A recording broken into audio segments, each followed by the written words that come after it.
hear me? Oh yeah, perfect. I can hear you now. Very cool. About those CAD drawings, Mhm. what type of file type is it? Is it an STL object file? Step files. They're all step files. Okay. Yeah, but it depends on. Well, we can take any file and put it, but when we send it to China, they're going to be step files. Okay. Most of mine are STLs. So should I look to convert that to a step, or would you be able to do that for me? Oh, we'll be able to do that. We'll be able to do that. You don't have to worry about that part. All you have to do is just send us DWGs, STLs, or step, and we'll convert it to what needs to be done when it goes over there. Very good. Thank you. Yeah, even if you have complete files, one of our things we'll do if it's not, the right format, we'll just convert the format to put over there. If down the line, and you ever decide to use us for manufacturing. Okay, anything else? Okay. On your CAD, Yep. you do like both 2D and 3D? Yes. When we are done with the design, we send you the actual, engineering CAD files themselves, which unless you have a program, you're not going to be able to open them anyway, but we give them to you because that is part of the package. And we send you a complete 3D PDF where you can break down every single piece, to and add and remove any single part of the entire design. Okay, because I guess most people, well, this is Roger, would Hey, require Roger. 3D for, printing or use in machining, right? I mean, the 2D is just going to be the picture only. Yeah, the 2D is what they're going to use for pictures, but on the manufacturer, we just need model files. Most of them are okay with 2Ds. Some of them do request the 3Ds, but for the most part, it's mostly 2Ds. Because that's a lot easier and cheaper to draw or less. Oh, yeah. Okay. Yeah. And the 3Ds, we actually use that as, because our inventors do not have, majority of them do not have any type of CAD software. We give them the 3D because that shows them the whole thing.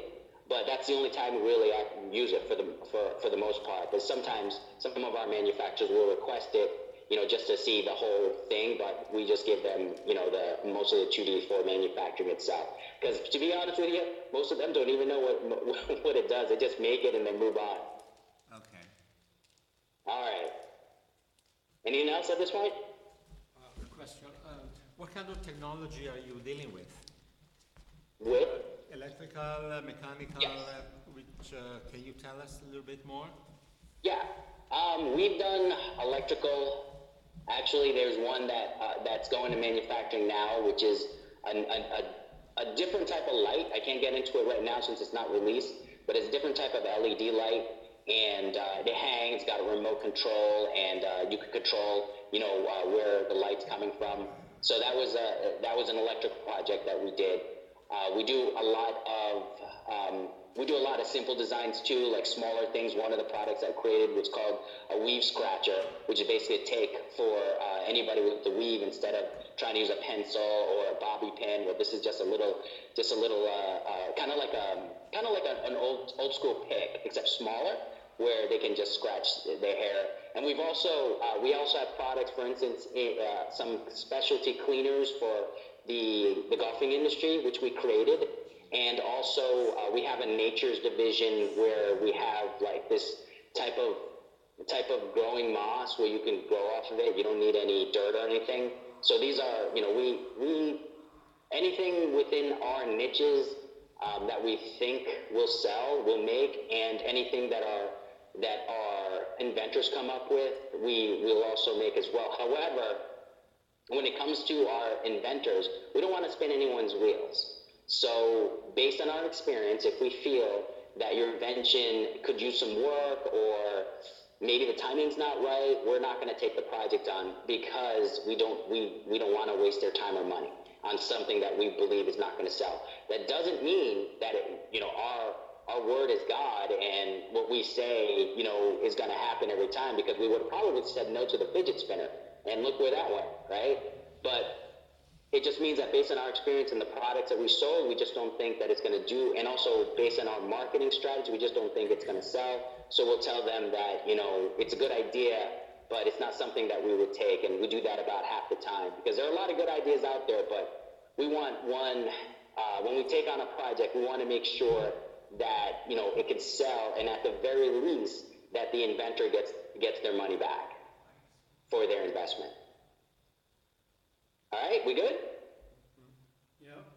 All right, all right. The next section I'm going to go through is sourcing and manufacturing. Now, sourcing is a very, very, very critical step, because a lot of times people think you can just go to Alibaba, and you know, you can for some things, but when it comes to new inventions or new products that have not been made, that would be the wrong, you know, choice, because there are a lot of places out there that will claim to be able to make your product, but may not end up doing that. You may waste time, you may waste money.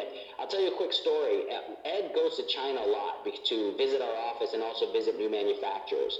And there was one time that he went there, he found this awesome company, had a great website. It looks like they have, they had all the right certifications according to the website, so he wanted to see this website. So our guy who runs our office took him on a tour to where this factory is supposed to be. He goes through all these side roads, goes up through this alley, goes upstairs, and on the second floor, and he's looking around, and wait a second, this is a factory? They knock on the door, and our guy and the person opened the door, they start rapping back and forth in Chinese, and then finally, they let him in. As soon as they open the door, our guy says, factory, and all you see is wall-to-wall computers with all these beautiful websites on there, and the whole getup was to try to get people to send them money to manufacture, and then they would disappear. That was it. So sourcing is extremely important. The source direct method of sourcing is actually, like I said, we have an office in China, and their job is to be, if we don't have the factory, they have to go out and find the factory, but they have to vet the factory. Well, we have a thorough process where they're going to visit the factory. They're either going to fly, they're going to drive, or they're going to take a train to wherever it is in China. If the factory turns out it looks like it's going to be good, they have to physically visit. They have to interview the staff, look at the lines, make sure that it's not on the blacklist, make sure that it's not government owned, and this is the process we go through whenever we find a new factory, because we have not only our money, but other people's money online, and we don't want any situation where we didn't do our job and suddenly we don't know what happened to that person's money. We've never had a problem in the last 20 years that we started dealing with China. So, and it's because of this sourcing process that we go through. And again, sourcing is something that's extremely critical, and you have to make sure you do it right. And another thing you got to ask yourself: if you're going to spend, several thousands of dollars to manufacture a few thousand units of some product, wouldn't it be a good idea to go ahead and visit the factory at least?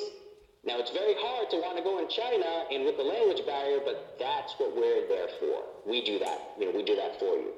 And as far as manufacturing goes, like I said, we have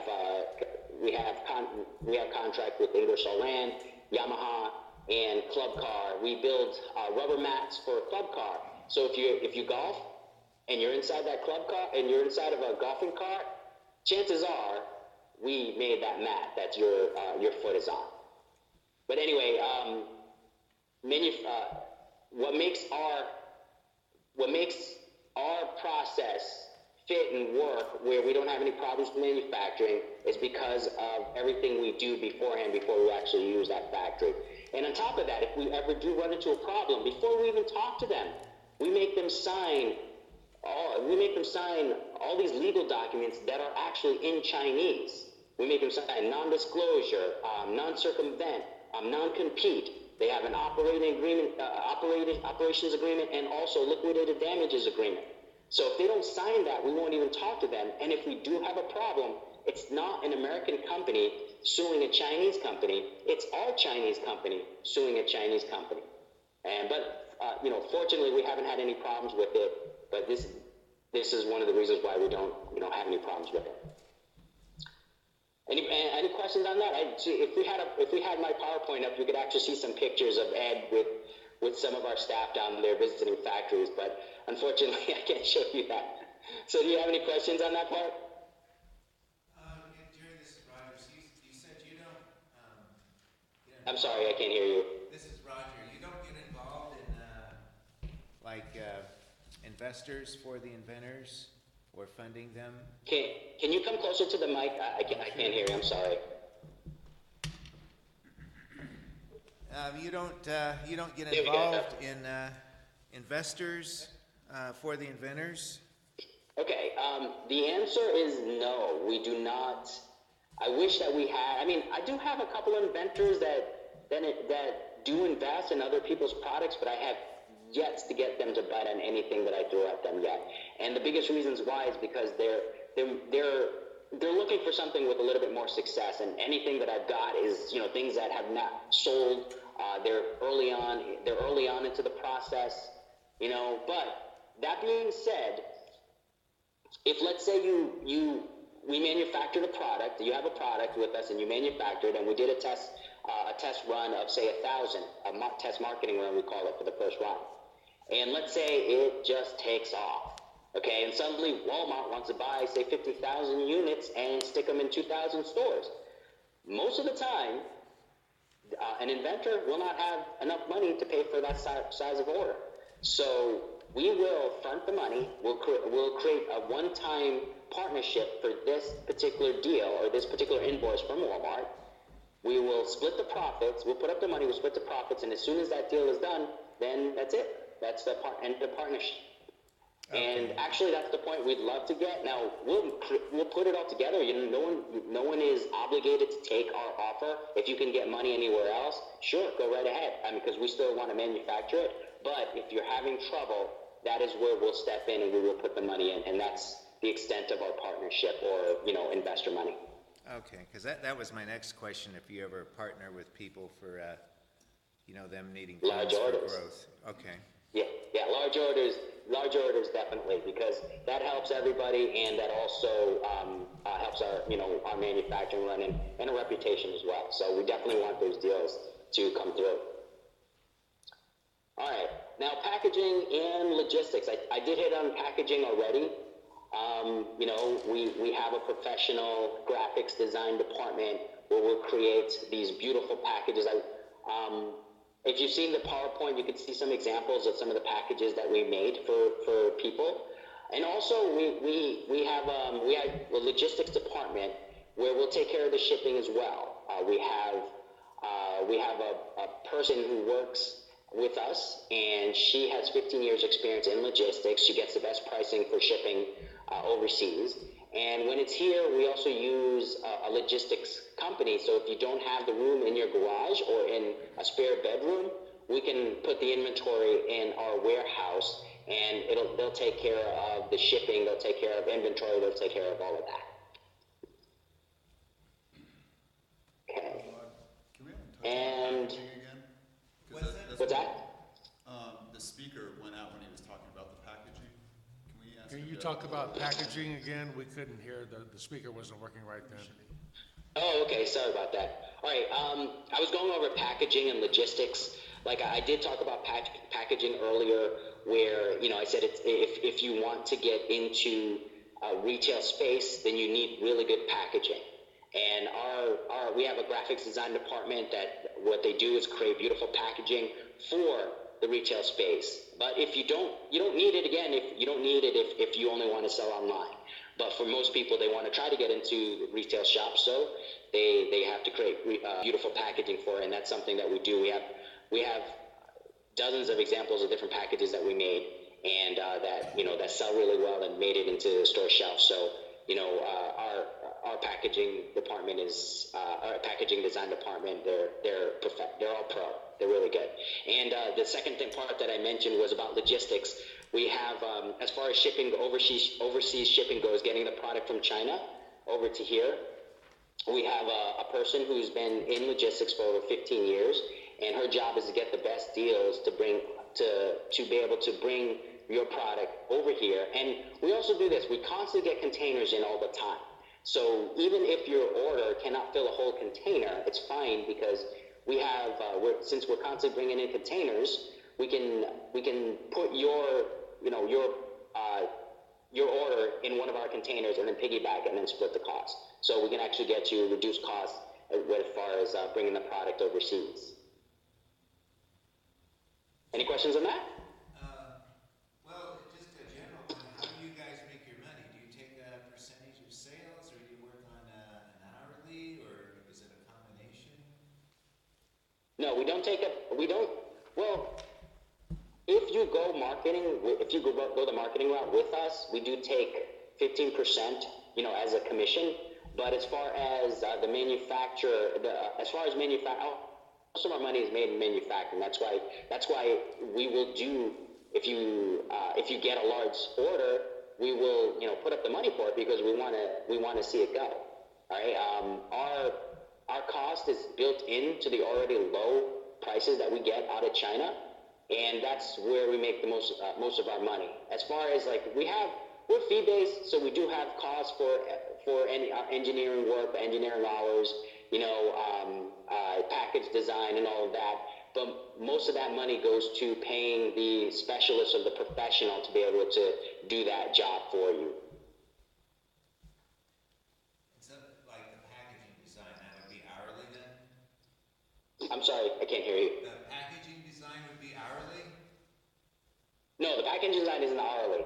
The packaging design is fixed, and that's based on the type of package that you want. If it's a small single package, it's not going to be too much. If it's a much larger package or it does multi-functions, like we're creating one package for a beauty product where the package itself is also microwavable and serves multi-purpose, multi-function. So that one is priced differently. So it all depends on the package design that you want. Do you guys actually do the manufacturing, or you just find manufacturers to make the product for the inventor? We find the manufacturers to do it, but we heavily vet them before we actually use them. But we don't own any factories. We own a team of people over there in China in an office that that's a source direct office. But we just find different factories to be able to use it. Some of them we use over and over again, but even if you use them over and over again, we still, anytime we get a new project, we still vet them because you never know, things can change. So is anything ever made in the U.S.? Some things we do make in the U.S., but rarely. Basically, Ed's philosophy is that if it has to get touched more than 2 times, then it's better to go on in China because you get it cheaper. But if it's a very simple product, yeah, we'll keep it here because then you save on shipping.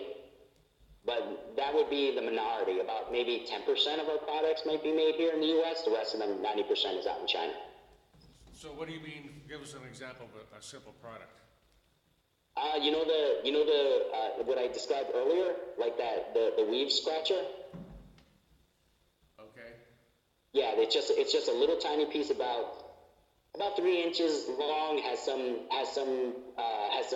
bristles, like 3 bristles that are coming out. That's a very simple plastic product. That's one we would keep here. Okay. But if it's electronic and has all these bells and whistles, then we definitely go to China for to be made there. Okay. Any more questions? Yeah, Jerry, Roger again. Yeah. If I start with you as an inventor and then say a year or 2 goes by and I want to change up manufacturing or do it myself, I mean, do you have... You're more than welcome to, yeah. You don't have any kind of long-term contract? No. Okay. We don't have any contracts for how much business you do with us. The only contracts that you have with us would be a non-disclosure and also a terms and conditions agreement, which basically outlines what our roles are, what your roles are, in case anything goes wrong, that kind of thing. But there's no obligation to keep on doing business with us or having to do business with us. So that's totally up to you. As a matter of fact, any steps that we take with you, or any steps that because what we do is we do free product evaluations, and after we're done, we take them through the entire through the entire system of what steps that we recommend that they take. That doesn't mean that you need to take, every step with us or even take any step with us. But if you follow those steps, you should have a pretty good run at your, making your product. I mean, if you have somebody that's maybe a cousin or something, or a brother who's an engineer and can draw up your CAD drawings and have them factory ready, it's fine. You could do that and save money. Same thing with the sourcing is a little bit hard though, because unless you're willing to go out to fly to China yourself, that can get pretty expensive. So but you're welcome to go ahead and try to find your own factories, and we can help you market after. That's completely up to you. Or a lot of times as far as marketing goes, if you're a great marketer, we highly recommend you go out there and start pushing it, because you have the passion with it, and it'll just make that much. It'll just help your sales go up that much, especially if our team's doing it and you are as well. It just makes everything work much, much better. Any more questions? Okay. The last piece that I want to talk about is marketing and sales. Now, I get this a lot because, manufacturing for some products can cost a lot of money. And, they expect that. I'm sorry, somebody had a question? No. Oh, okay. And a lot of times they just think that if they get the product, it's going to sell itself. But that's so far from the truth, because if you spend, say, I don't know, maybe $10,000, $15,000 total to develop and then manufacture product, and you get maybe 1,500 units here, right? And then put it in inventory, and then wait for something to happen. Nothing's going to happen. You do need to push it, and we suggest that you take a few $1,000s, set it aside so you can you can market, and get some sales. And like we used to outsource a lot. We used to outsource our video. We used to outsource our social media. We used to outsource all different, a couple of years ago. But what we found, a lot of those places did not know what they were doing. And I don't know if you have any experience hiring any marketing companies, but a lot of them did not give you the results that you wanted. So we decided to hire specialists and then bring them in, and then focus only on product sales. That's it. And what we found was, we did it a lot better. We produced a lot more results than any other companies out there, because we only focus on what we're good at, just selling product. Okay, this is Roger. How about, do you go to trade shows much? Like industry specific?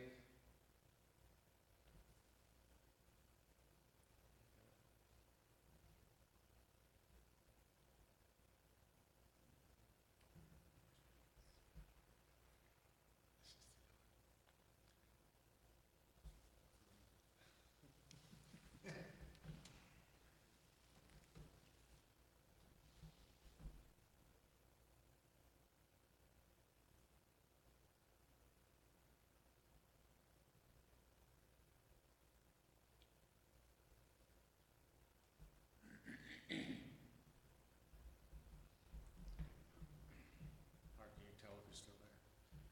I don't know. Everything looks fine in the center. It's still showing the call active. Does your speaker have a battery, or is it powered by the computer? No, it's powered by the USB. It's just, Skype it as usual. It works, and then.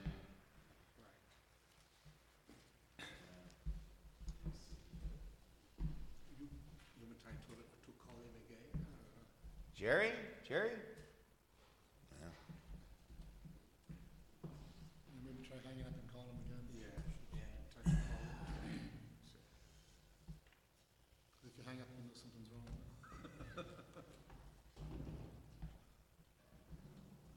There's a hang up down the bottom underneath this picture. Yeah.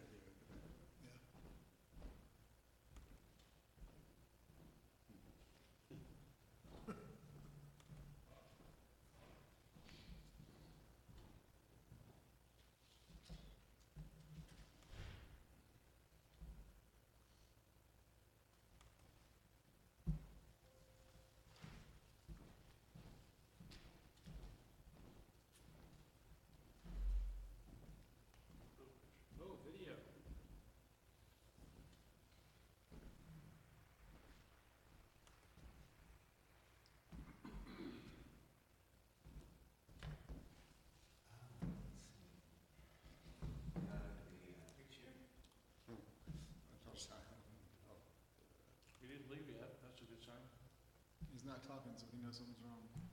Oh, never mind. Can't hear you. We can't hear you.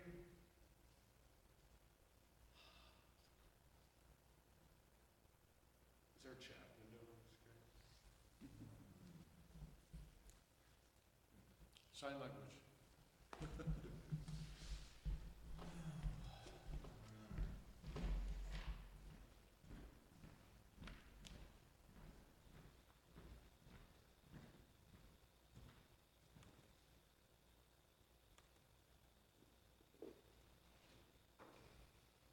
Hello?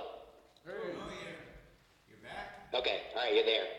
Okay, the last thing that I was talking about was about marketing and sales, and that we recommend that you put a few $1,000s aside for that marketing budget. So that way we can get the best push that we can, off for your product. We want to launch your product, and we want the product to sell as much as possible, and we specialize going online first because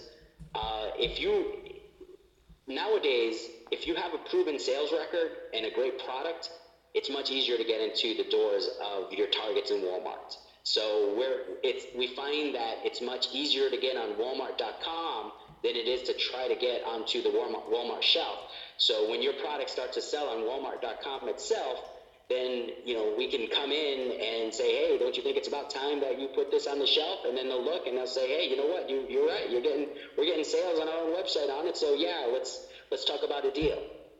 Okay, so you should definitely put aside some money for it. And so what we do is we hire professionals, specialists to be able to do all these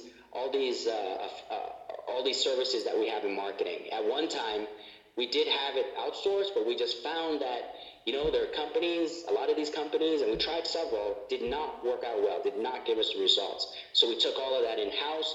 We focused specifically on product sales, and now, our success is a lot better than we've ever found in the past.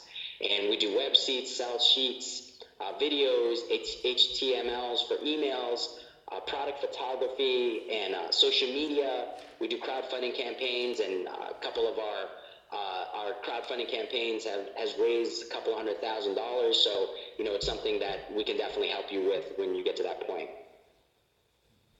All right. Any questions on the marketing and sales?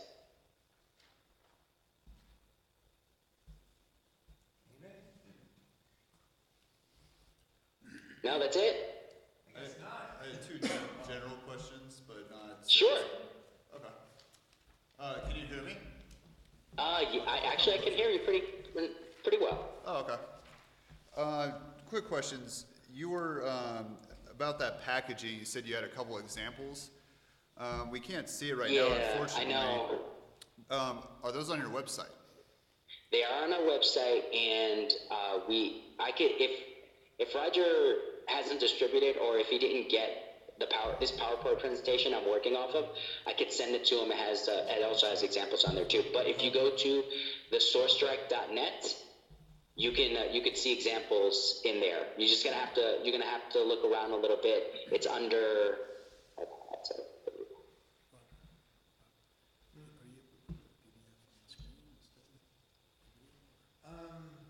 don't have it on this one. Hold on a second. PowerPoint. Is the PowerPoint that was from the email? Oh, from the email? Okay. I don't think I ever got an email. Okay. Connect with you. Yeah, under services provided tab, just scroll down to packaging and logistics, and you'll see a couple of examples. But if you need more examples than what's on here, you can email me at jpineda, Pineda, at thesourcedirect.net, and I'll send you examples. Actually, I'll send you live pictures of ones that are sitting in my office.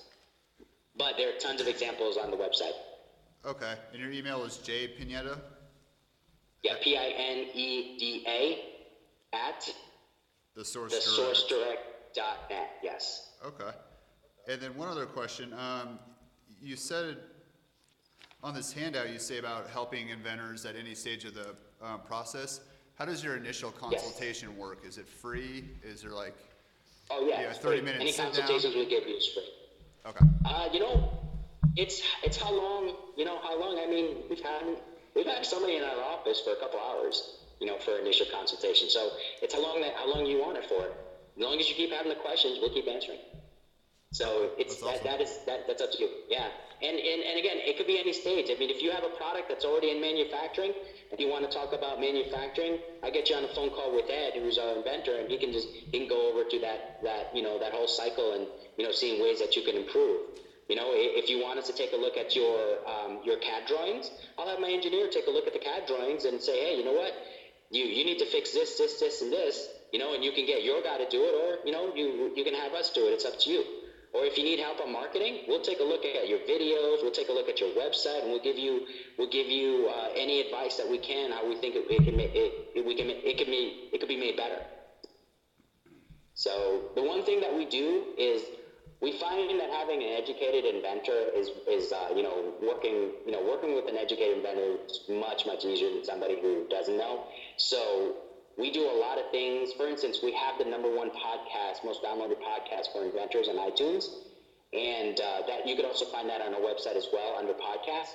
And it's extremely educational. We talk about we give away a lot, except for our actual contact. We give away just about everything on there. So if you listen to it, it's very insightful and educational. And we also have some awesome interviews with some of our successful inventors as well. And the last part that I have, and Roger can send you this PowerPoint presentation. Basically, we have a bunch of examples of different products that we made, and with pictures and everything. But it's kind of hard to do it if you don't have the picture in front of you. So I'll just skip this part, and you could just take a look at the PowerPoint presentation. And the last thing is, there's no upfront cost to talk to us. Our consultations are free. You don't even have to do any business with us, and we'll give you any advice that we can to try to help the entire process for you better. Even if you don't go with us, it's totally free. The other thing, again, I want to emphasize is avoiding the scams. I mean, unfortunately, I'm in an industry that it's wrought full of companies that scam, including big name companies too. And of course, I'm not going to start naming any names or anything, but some of these companies, they promise the world, they ask you for a lot of money up front, say they'll get your product on store shelves, or they'll get you licensing with a manufacturer, and I've talked to enough inventors to know that is definitely not the way to go. They've burned a lot of people, more than people that I've talked to, tens of thousands of dollars, just by their promises, and they deliver nothing. We prefer a step-by-step approach where, everything that you do with us, you pay for that service, and then if you want to continue, we can continue. If you don't want to continue, don't. But once we deliver, we move on to the next step. So we prefer it that way than saying, hey, you know what, give us $15,000 and we'll get you on the store shelves. We'll never make that promise to you because we can't guarantee it. Nobody can guarantee that. We'll do the best that we can to try to put you in a position to help get your product, to sell. But that's the most that we'll promise you. But nobody can promise you that they're going to get you on that store shelves or that your product's going to sell, millions and millions of units. We'll do our best, but, no one can guarantee that. And that is, also, if you go to inventhelpdesk.com, it's open 9 to 5. It's a chat. It's basically our chat function on on this website of ours, and you could talk to anybody between 9 and 5. Ask questions if you want. And the last thing is we have a blog called blog.thesourcedirect.net. Also has a lot of useful information on there. So we have the podcast, inventhelp.com for our chat feature, and blog.thesourcedirect.net. And you can also call me. Hey, Jerry, this is Roger. You hear me okay? Yes. It sounds like you guys, you're more oriented towards getting the inventor to manufacture and sell the product as opposed to seeking licensing, like right Yes. away. Well, Okay. one thing I want to say about licensing, if you don't mind. Okay. when it comes to licensing, getting venture capitalists or or any inventor money, and we have helped some of our inventors get investor money.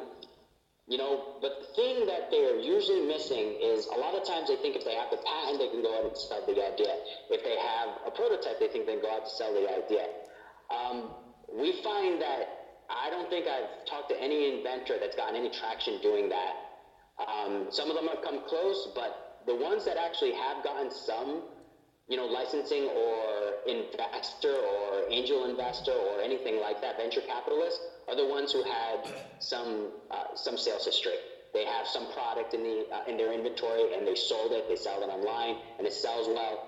And then, when they go and try to get any type of funding, it's a lot easier for them to do that because a lot of times these investors, they want to invest in a company, not necessarily product. They want to see a future.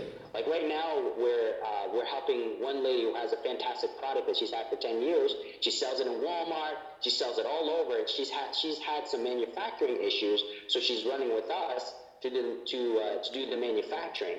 And she started talking about getting investors and everything. She said about maybe 10 years ago, when she first started, you were able to do that. But she said even now, she agreed with us that you can't get investor money right now with just like an idea without anything, without showing something. But, in her case now, she's even in a better position to get investor money because she also has the next products lined up. She has several years history of selling this amazing product. And she's trying to be the next Joy, with the mopping gloves. Her product has to do with the household, cleaning the household floor. So she's on her way to doing it though. So that's what's awesome. Yeah, that's said. All right. Anything else? Well, I just want to comment, we push that too, that you just about have to become an entrepreneur and get the product going and some sales on your own before you can even approach a licensee, because they usually just want to scale up something that's existing and working. Yes. They want to be able to sink their teeth into your company and make it explode, as long as it's showing promise that it's heading in the right direction. Even the sharks want that. Yeah. They go, and anybody who doesn't know the numbers, oh my gosh. You'll wish you'd never been on that show at that point. So you got to know your numbers. You have to have numbers to begin with, but you got to know your numbers. And you know what? That is the end of my presentation. So if you have any more questions, you can reach me at jpineda, Pineda, at thesourcedirect.net, or you can hit up our chat line, inventhelpdesk.com, and we'll answer your questions, or free consultation. So you don't have to worry about us doing that. And of course, we'll sign your NDA, or you can sign ours, whichever way. So that way we keep everything in confidence. We always want one of them for your protection. All right, Roger, is there anything else you want me to talk about? No, not unless there's any other questions from the group. No, that's good. Speak now or have an email later. Okay. Yeah, if you think of anything, feel free. We'll be more than willing to talk to you. And I appreciate you guys, having me on board. It's pretty cool. I haven't done quite like a Skype, presentation before, so this is a new experience for me. Usually I'm in front of people, but that's pretty cool. I appreciate you listening to me that way. I know it may not be as lively as me being in front of you, but thank you very much, and I wish you all the very best of luck. Merry Christmas, Happy Holidays, Happy New Year, and keep us in mind if you have any questions whatsoever on the entire Inventor process. All right, thanks. Thank you. All right? All right. Have a good night, all. Thank you. Thank you. Bye-bye. Bye. You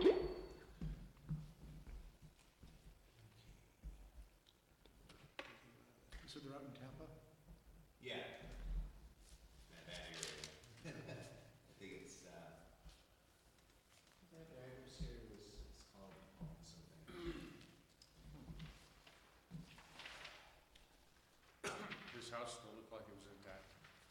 What's that? His house looked like it was still intact. Yeah, yeah, well, I talked to them a few months ago about presenting, and they, from that hurricane, Yeah. can't remember the name now, but the one that came from Puerto Rico. They had lost power and internet for a few days, Oh. and then had some roof leakage. But, so nothing too serious, it was just, they had to recover and, get online and everything. Everything dried out. But yeah, no buildings were leveled or anything. So that was good to hear about their approach to licensing. I've got a speaker coming, probably in February, who is an inventor. He's got a couple of patents, building supply industry. He's been in and out of multiple licensing deals, so he's going to give some pros and cons on good and bad licensing experiences. The thing I want to stress is that a lot of vendors think they get a licensing deal, it's Nirvana, and they got it made, and it's like not necessarily true. You got to be careful who you license with, because they can become your worst competitor, because they have all the inside information, and they can infringe your product and do all kinds of nasty things, or just generally not put forth the effort you want them to, and they're sitting on your product. So Yeah. there's things you gotta watch in there. I don't know, have you experienced some good and bad? I was just gonna say, kind of your last thought there, that you wanna be careful if you enter into an exclusive license, that there's a minimum amount of sales they have to retain, or else the license Yeah, you can agreement put is void. controls in them, the licensee, who you license to, you're the licensor, they're gonna want exclusive, which means you can't deal with anyone else. They get 100% of your territory market rights. Then they're not gonna wanna probably pay minimum royalties or have minimum sales, or they're not gonna want short contract license terms, If you're dealing with a big company, they probably have a canned agreement, so it's gonna be a take it or leave it. So it's just important for you to understand what you're getting into. With them, we call it a fiduciary agreement because it reaches into the future. It's a good faith thing. So I always tell people, no matter what the legalities are, try to investigate these people, find prior licenses they had, see what kind of experiences they had, if these guys are fair and reasonable, or they're just buying their technology, or, tying it up. Right. Because the thing is, with a licensee, you're trying to use all their capability and resources. They're obviously in your field, and they're a potential competitor, but they're doing a lot of other products.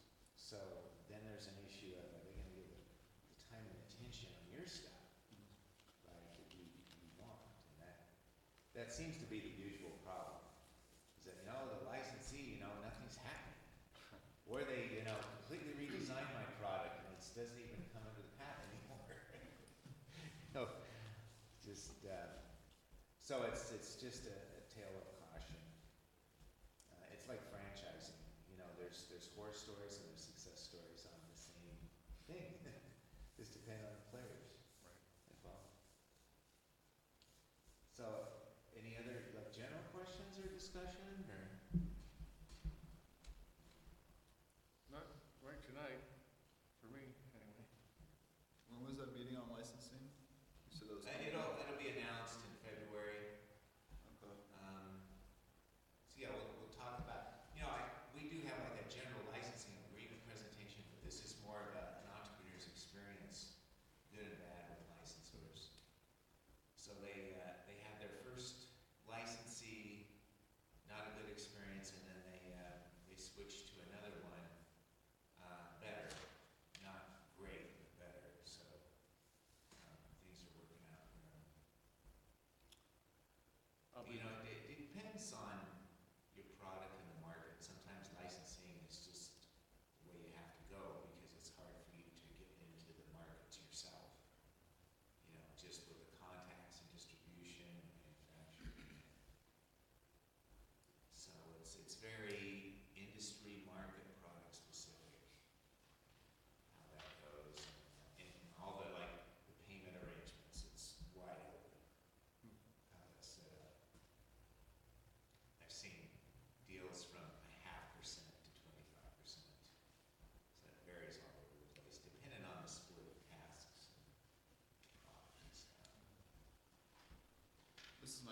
meeting, is it better to, like, specific questions I might have for you?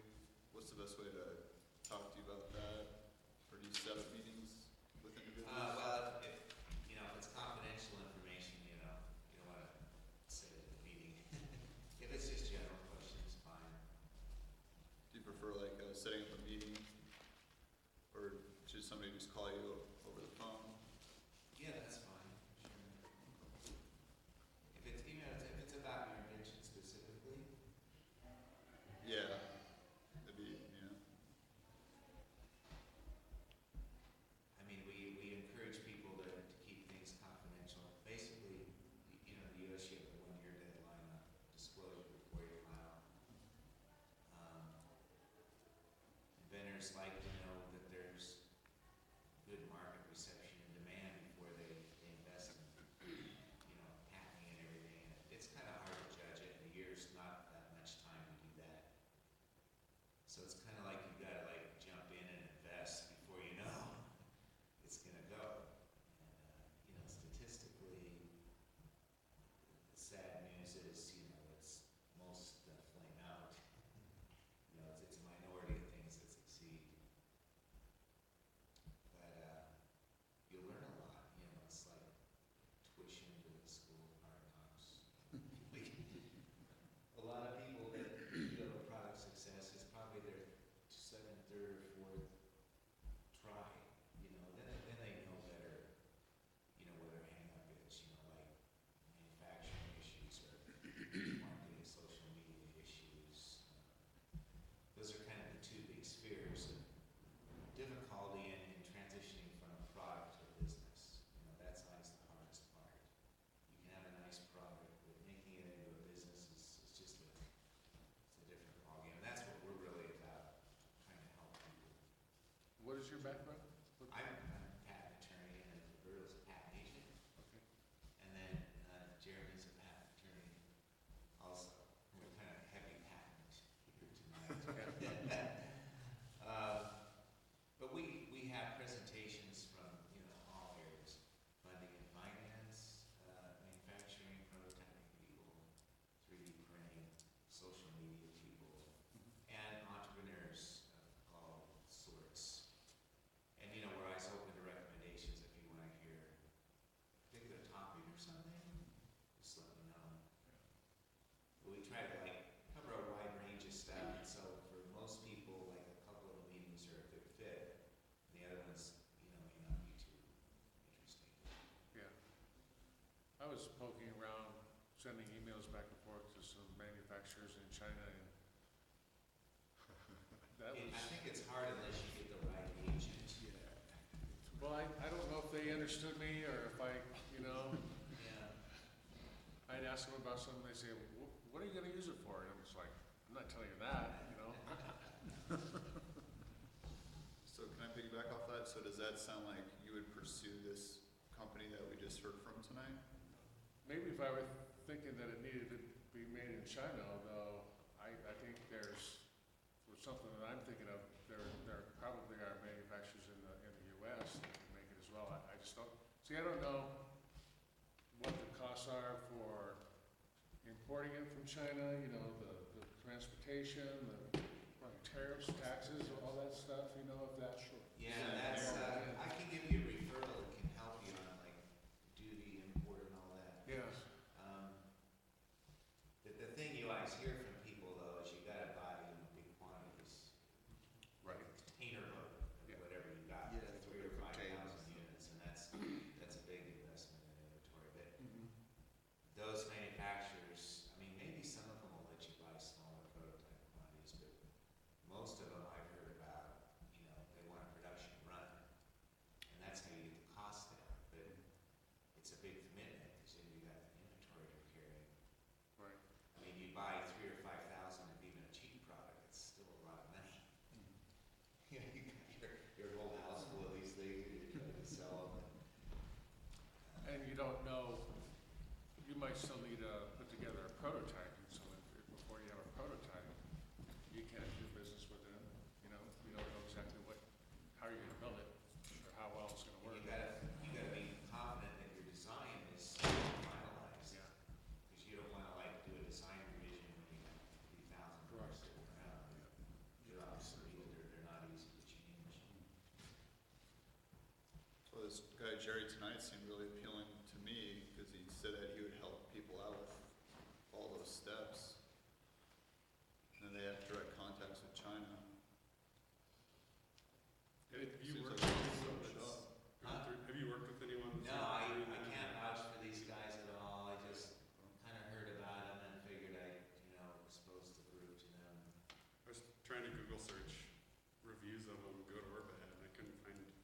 anything. Well, at least it wasn't bad.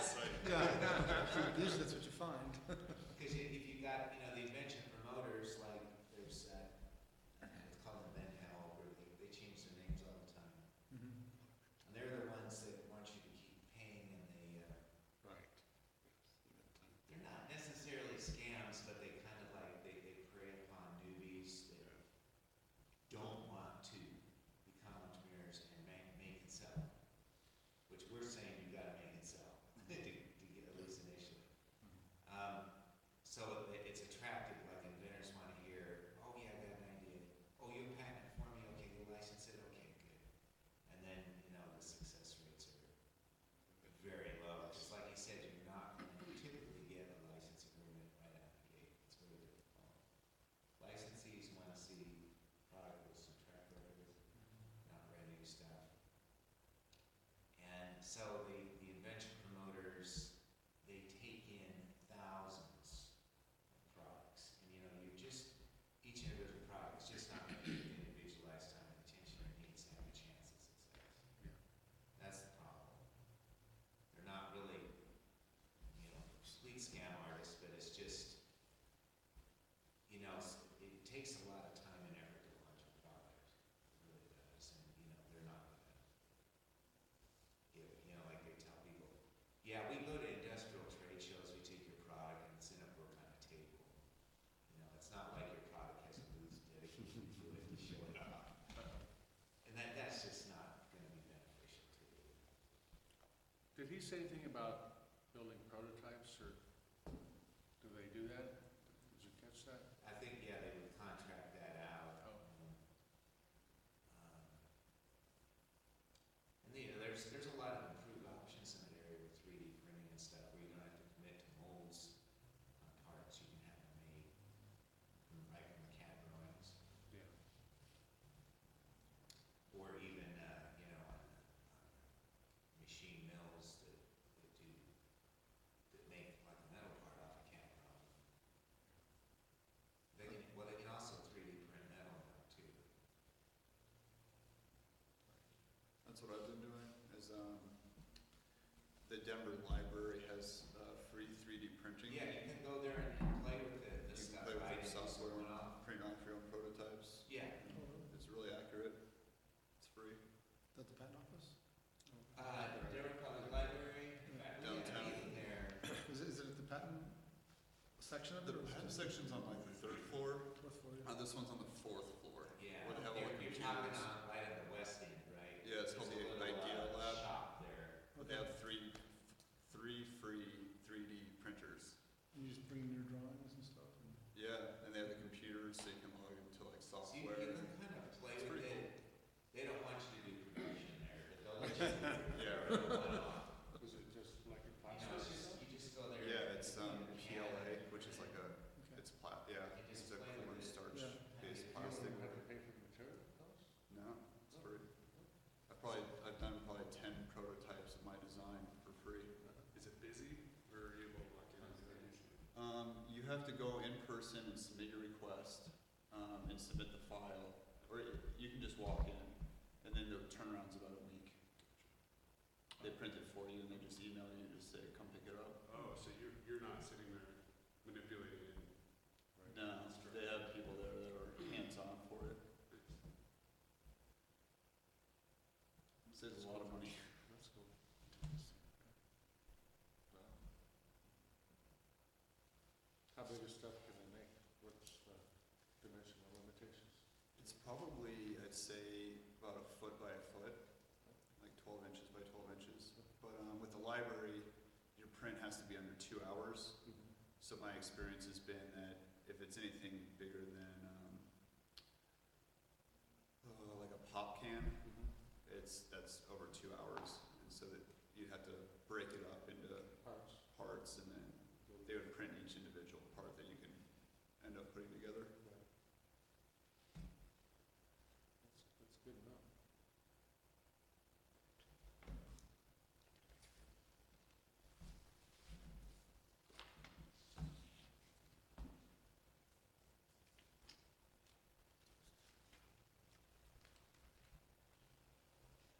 Oh, we should probably, we didn't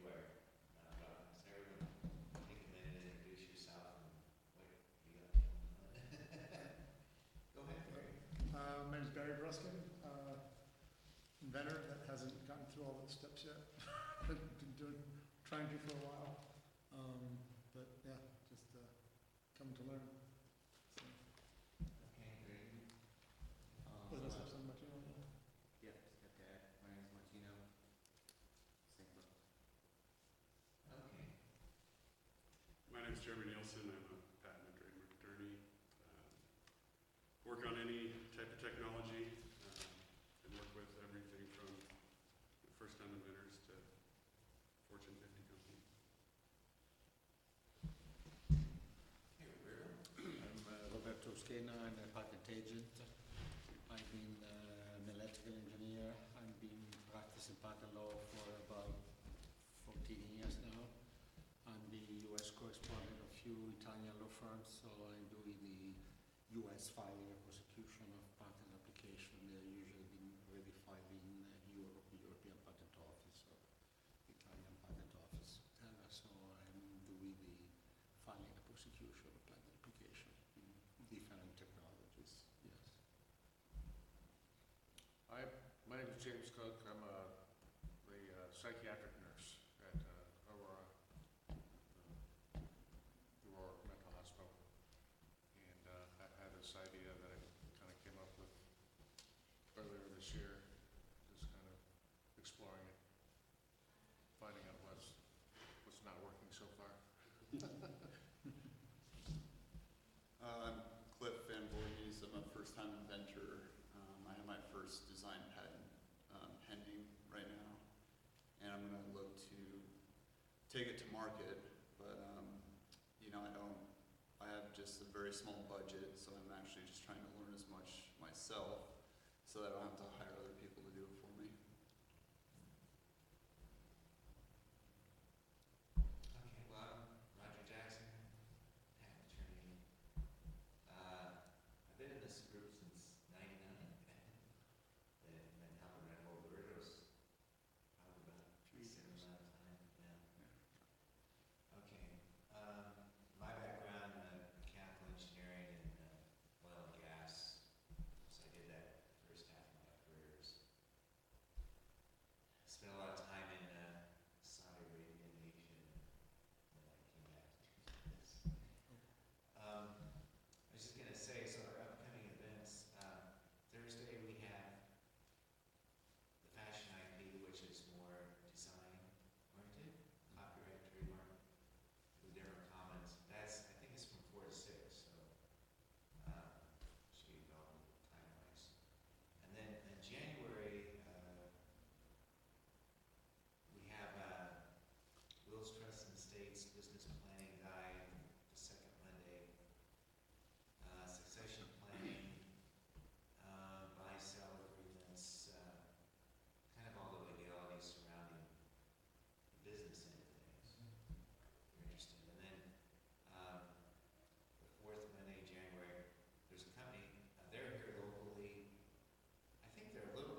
next classes at the library to use their system of patents? Yeah, they'll be announced. There probably won't be anything now until after the first.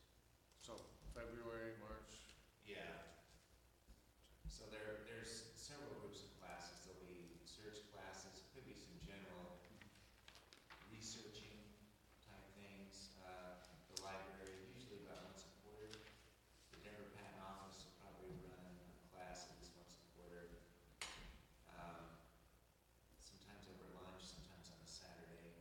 So is this something that you're setting up for our group, or is that something that they do Well, on a set schedule that? They do it, and then I just announce it to our people Oh, okay. as, courtesy.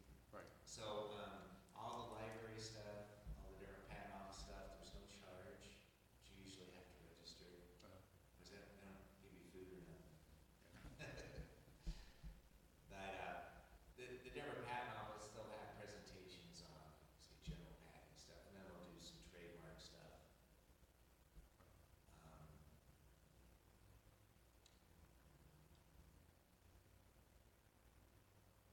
But, if you, are interested on anything in specific, please let us know. Because even the searching training is, how many search classes have we run? Dozens. Sure. Yes. Because it's always easy until you dive in and start to do it. Are you talking about like Pub East and Pub West? Yeah, Yeah, patent that's searching. the library, yes. How do Or, you feel- just general internet searching without using Pub East and Pub West. How do you feel about Google Patents? I use it every day. It's a useful, Yeah, yeah. that's what my patent attorney uses. Sure. Okay. That's good. But it's instructional for inventors, to kind of get a feel for how patents are classified, and then if you read patents, you'll get a feel for, what they're about. Because, when you first see them, it's like, it seems weird to you.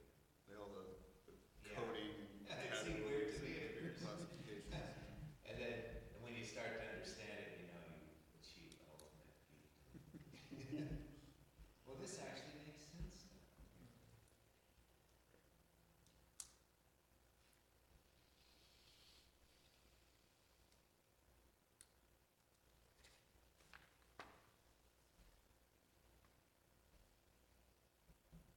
But I can't think, anyone got any other general questions, or?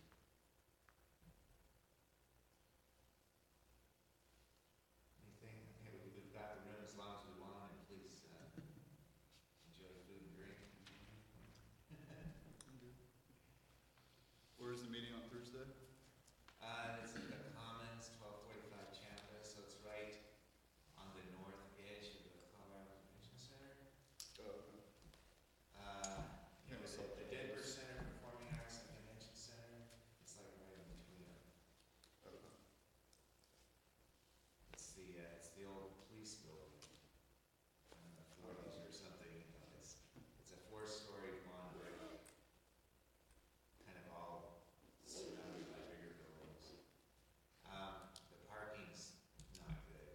You have to find a lot Take the light rail. downtown, yeah. I really,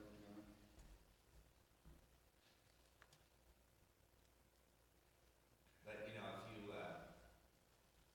be a great opportunity for you, because this is the first time we've had a design patent examiner available.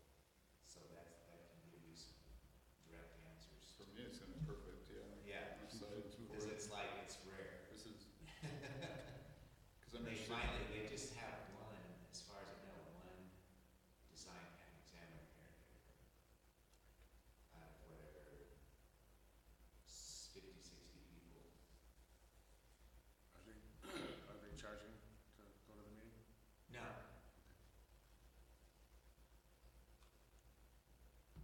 You mean an examiner, like somebody that would be examining my design patent? Can ask question. Oh, not necessarily. Probably not. Probably not. You could ask general questions, because Can ask the question. when you file a patent, of course, we have no power over Controlling, Sign yeah, examiner. where things Oh, are. they don't keep it in Colorado?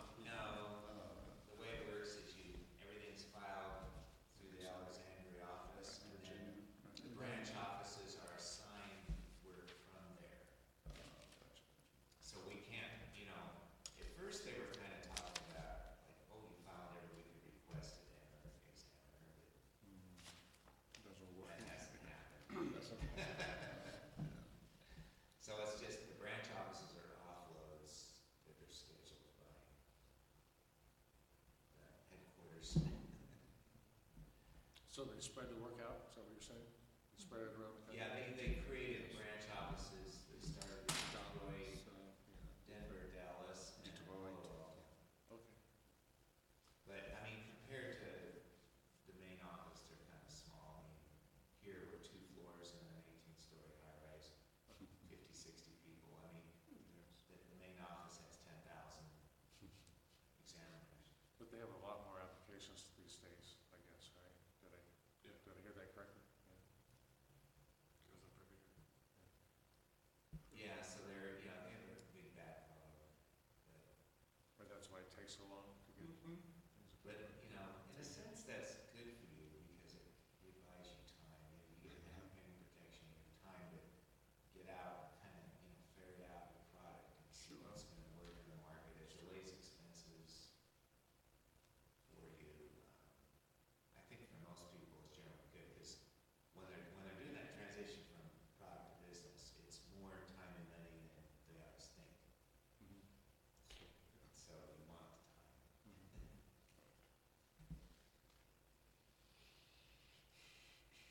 But they get, I think it's close to what, 700,000 applications a year. But the interesting thing about it is, the majority of them come from outside the United States. Because it's, they get them worldwide. Which, is good in the sense that, like, if you're doing a patent search, and you're searching just US patents, you're gonna pick up a lot of foreign inventing activity that way. Because any company, say in Europe or Asia, that's doing anything significant, they're gonna have a US filing in it.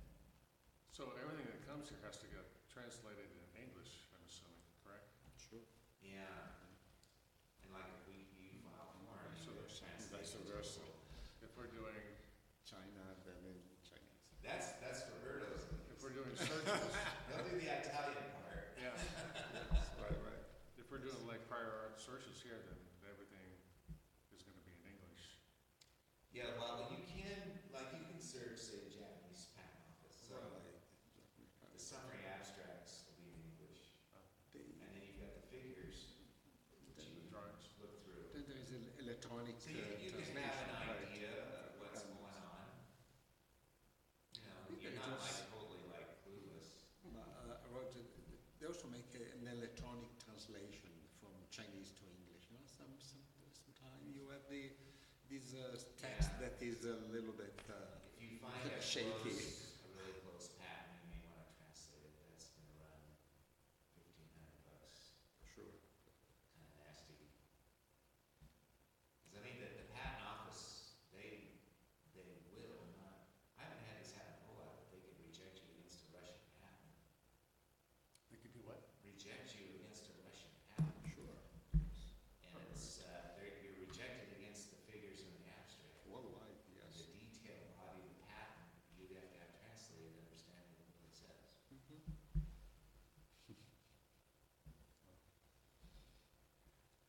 And clients, they love to hear that they have an extra $1,500,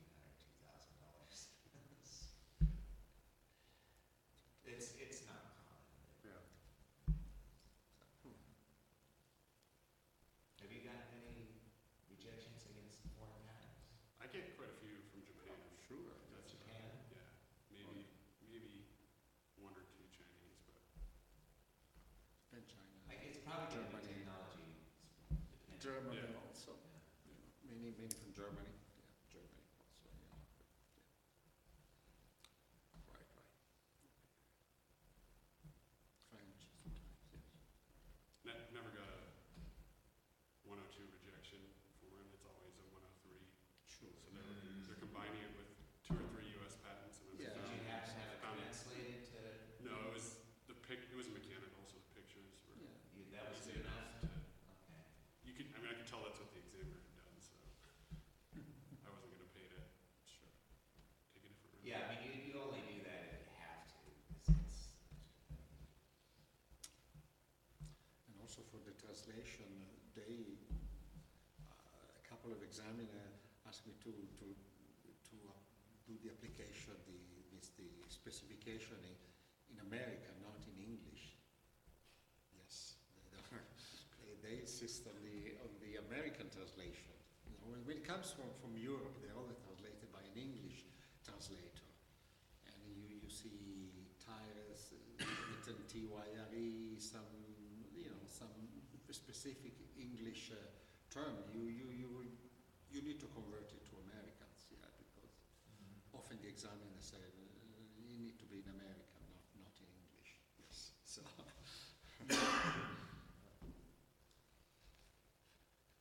I didn't realize they were that different. They're written languages. You're saying they're just like certain words that they Oh use. yeah, all the typical, can't in my mind now, the specific English spelling or some common words or so. Right. And or specific technical words as well. Sure. Yeah, the examiners want in American, yes. So yeah, I had to review the translations, yeah.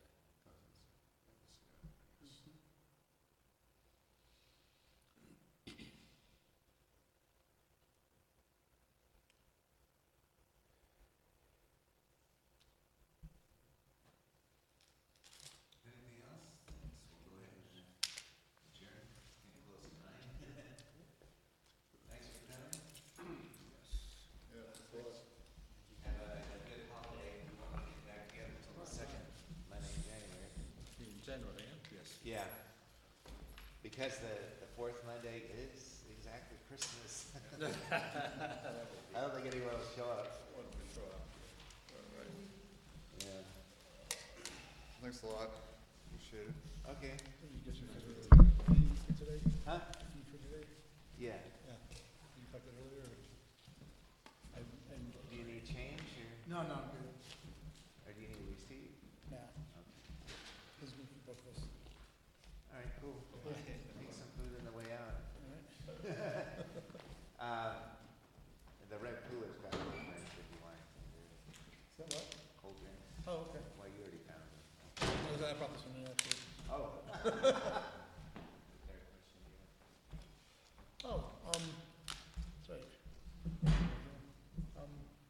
The provisional patents, are those searchable? Or is it almost like a patent pending where like a competitor can? It's exactly a penny per year. Okay, so a competitor can actually file a patent clock No, because. they're not published. Thing is, they never publish their IP. Once you file them, they're not available to the public. So, Okay, if you file a provisional and then, you're developing your product and you don't want to sell it, everything's state secret. okay. So you could, what happens to people sometimes, they'll go, oh, I'm making a lot of changes, so they'll file another provisional in a year and a half. Oh, just make That's changes. okay, as long as you have publicly disclosed it. Okay, okay. They should have never called it a patent because it's really a 1-year pendency and then it self-expires. Does it have claims then, like a patent would, or is it more just general You can put description? them in optionally, but it's not a legal requirement. It's really just a disclosure. So it's Okay. just drawings, text. Just a description That's kind it. of? Yeah. Okay, Just a description, and so the longer and more detailed you make it, the better.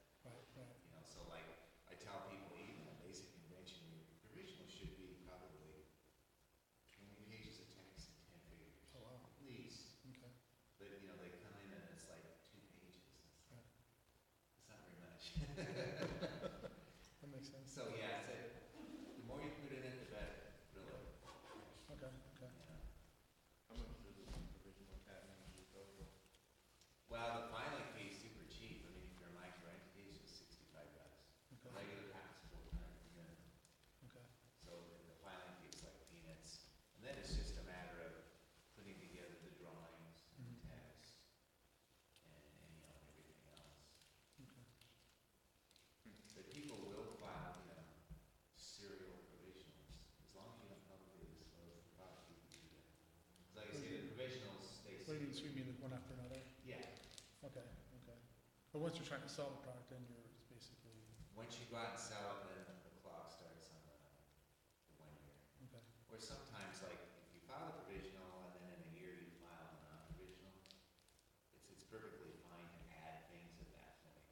Oh, okay, But, you know, you're not locked into like, I had 3 elements in my provisional, but if you wanna add feature 4 and 5. you can do that on the. Yeah. Okay. So it gives you, that's an opportunity. But once you start to make selling, you've got the changes. year to get the non-provisional file. Yeah, Right. cause see, when, every one of them you file, there's no more changes. It's filed, it's cast in concrete. Right. So you can only make changes at another filing. Okay. Okay, cool. So that's when people say, oh, I wanna change it, it's like, well, we found. Okay. Yeah. You wanna try to get it right the first time? Yeah, But that's the beauty of the provisional, it gives you an automatic change point. Right, Whereas a regular patent, You're kind of stuck you with have it. to file a continuation. Okay. um, Which is okay, it's just there's no limit on continuations, but the way it works is that they keep getting shorter lives because the life is based on the first On the file. previous one, on the Okay. So original one. if you're pending a long time, you file a continuation 5 years out, then it only has a 15-year life. Okay. So you're constantly eating into the life. Right, okay. So you can't, you're not able to shift your, Is it 17 years on a patent? before 95 it was, but That's now it's 20. 20 years from the file date. It used to be Okay. 17 years from the issue date. Okay. So 20 years from the file date, it's kind of about the same. Yeah. So it takes 2 to 3 It's years about to 3 get it years or so, accepted, yeah. Yeah. But it's about the same simple time. because it's the same for the whole world. It's real Okay. simple. 20 years file date. Europe, Asia, Germany, China, it's all the same. Okay. Keep it simple. Yeah, yeah, that works. Thank you. Sure. Okay, Merry Christmas and.